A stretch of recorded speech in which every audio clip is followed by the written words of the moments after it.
Hi, I'm Weston. I love talking about the Rangers, and I'm here to talk about Game 24 of the regular season, where the Rangers win 3-1 over the Ottawa Senators in what feels like a bit of a get-right game.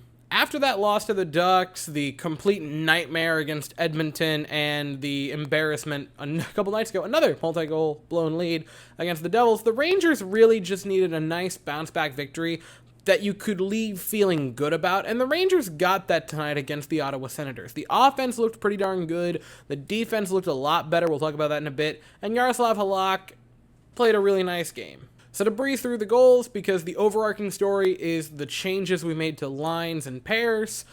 First goal, halfway through the first period, first line on the ice, Lindgren, Mika, and VC were all along the boards battling it out. You love to see that, getting in there for puck battles. And it's jarred to lose. Eventually, Ryan Lindgren gets it out at the blue line, just fires on net. We'll talk about him later on. And Jimmy VC jumps on a rebound. That is a playoff-style goal is the term we're going to use for it, because that was just nice sniffing the puck out. Jimmy VC, I have my gripes with him being on the first line, but that was a nice goal. So later on, second period, the Rangers' fourth line is on the ice. The fourth line has been low-key pretty darn good this season, if I'm being honest with you. Fourth line's out there. Sammy Blais has the puck, plays it out to Ryan Lindgren along the blue line. I'm going to say that a few times tonight. Fires on net, tipped in by Barclay Goodrow, and the Rangers score to make it a 2-0 game. Yeah, fourth line, underrated good for sniffing out some goals here and there. And Ryan Lindgren, another primary assist. But about 3 minutes later, the Senators answer back with a goal of their own. It was Drake Batherson and Zach Jones in a battle along the blue line trying to get into our defensive zone. It gets chipped in. Shane Pinto, bit of a 2-on-1, gets it on net. Now, it was a gorgeous shot by Pinto, and that's very, very hard to stop. And I don't love being super critical of goalies, especially in a 2-on-1 situation. And had it gone, like, left side of Halak, I would not have been more mad. I wouldn't have been as upset, because that would have been like, oh, yes, of course he's going to play a little bit more towards the right, because he wants to try to cut off the, east to west movement, and if it's going to be a pass over there for the 2-on-1, that I would get. But he way overcommitted to the left post. He was a little bit too sunken in for my liking, and I know that's really just nitpicking, but it wasn't the best of positioning for Halak on this play. But at the same time, he made a lot of really nice saves tonight, so I'm not going to pick on him too much, and it was a bit of a 2-on-1. It's an unfortunate goal, but this was really the only terrible blemish of the evening for the Rangers, and it's 2-1. So it's over halfway through the third period now. Rangers' first line's on the ice. They chip it into the offensive zone, pass it around the boards, Mika over to Ryan Lindgren. He fires one on net, and it's tipped in by Chris Kreider. Kreider's 11th of the season. The Rangers now have a 3-1 lead. That would be the final score of the evening. So the big storylines going into this game was that the offensive lines are shaken up a little bit. The first line stays the same with Kreider, Mika, and VC.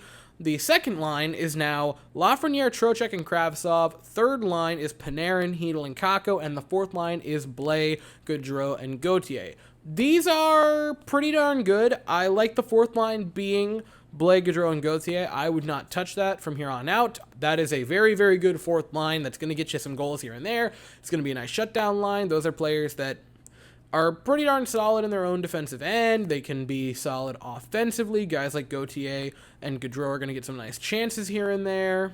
I like the fourth line a lot being that. The second and third line, I think, needs to be changed up a bit. And as much as I am against VC being on the first line, it kind of works. And I would like it to not be VC. I'd much rather see a guy like Kakko or Lafreniere, or, hell, maybe even Vitaly Kravtsov get some time on the first line. But if that's what it's going to be, I can kind of live with it. And Kravtsov being on the second line over Panarin, I don't love. But, it kind of worked. Because they didn't get any goals for the second line, but I thought they all looked solid. I thought Trocheck got so unlucky tonight. He couldn't buy one this evening, man. He was flying all over the place. He looked really, really good tonight. The second line was pretty solid. I just am not in love with giving Panarin third line minutes. That's my only real gripe with it. But even that, I think the third line can look pretty darn solid being Panarin, Hedl, and Kakko. I'm not totally against that. So the big storyline of the evening was the defensive pairs getting switched up a little bit. Fox and Lindgren stay the same as the first pair, but Schneider is now with Miller and Jones is with Trouba. And I gotta say, I loved the defensive pairs tonight. Trouba, I thought, had probably his better defensive game of the season. I thought he looked pretty darn solid with Jones. Jones had the gaff on the goal, but it wasn't too egregious. I thought that pair looked fine. Miller looked a bit better to me, so did Schneider. I liked that pair quite a bit. And Fox Lindgren looked fantastic. That's the best they've looked maybe since Fox's Norris campaign in 2021. Like, I would not touch that pair at all. They look back. I don't know what happened with them. I don't know if it was a stern talking to, if they changed something in practice and drills. Maybe they sang Soul Sisters together on the way to the stadium. I don't know what happened, but that pair looked back and as good as ever. They were fantastic. Fox looked great in his own end. So did Lindgren. Lindgren, I've never seen him so confident with the puck. He had 3 primary assists tonight. Are you kidding me? A 3-point evening for Ryan Lindgren? I'm speechless at the defensive turnaround we had from night to night, because we looked horrendous defensively a couple nights ago. So I wouldn't, not night to night, but from like the Edmonton game to now, the defense looks, I mean, miles better. I was ecstatic with how they looked tonight. And credit where credit's due. Yaroslav Halak, I wasn't crazy about the goal. I thought it was a bit of a weak one, but overall, he made some incredibly great saves tonight. I thought he had a fantastic game for the Rangers, but overall, this was big for the Rangers because he come off of 3 straight losses, all of which were quasi-embarrassing.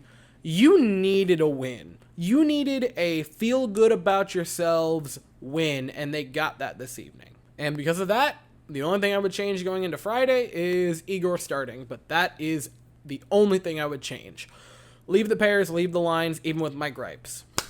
Hopefully, they can start to right the ship. So, Friday night, we are back in Madison Square Garden, taking on the very same Ottawa Senators.